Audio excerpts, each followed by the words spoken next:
Bonjour à tous. Aujourd'hui, je vais vous parler du fameux livre Le Lean Startup d'Eric Ries. Alors, de quoi traite ce livre?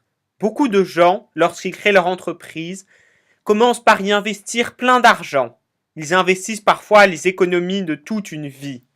Et puis, parfois, même souvent, ils se rendent compte, une fois qu'ils ont englouti tout leur argent, que l'idée de leur entreprise est mauvaise et qu'ils ont perdu tout ce temps et tout cet argent pour rien.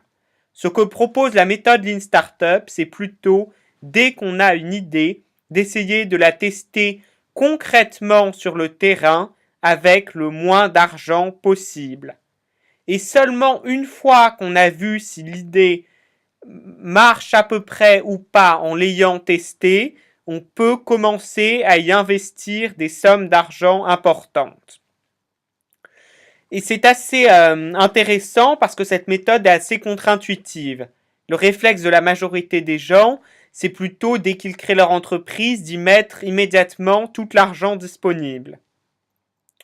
Mais je pense vraiment que cette méthode est très utile parce qu'elle permet beaucoup de diminuer les risques, en particulier lorsque l'on est dans des secteurs très innovants, où l'on n'est pas du tout certain de vers où l'on avance, on n'est vraiment pas du tout certain le produit qu'on crée, est-ce qu'un marché existe pour cela, est-ce que les gens vont être prêts à payer ce prix-là.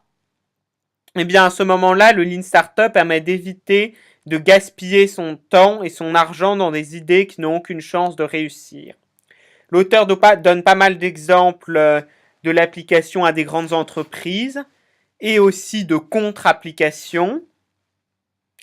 Il y a certaines entreprises, par exemple Toyota, lorsqu'ils essayent de concevoir un nouveau modèle de voiture, ils font rapidement des expérimentations sur le terrain pour ne pas perdre trop de temps dans un prototype qui n'a aucune chance de marcher, alors que d'autres entreprises de voitures investissent beaucoup trop d'argent dans la recherche pour créer des nouveaux prototypes et ne les essayent sur le terrain que très tardivement. Donc ne peuvent se rendre compte que tard qu'ils ont gaspillé beaucoup de moyens. Merci beaucoup et à bientôt.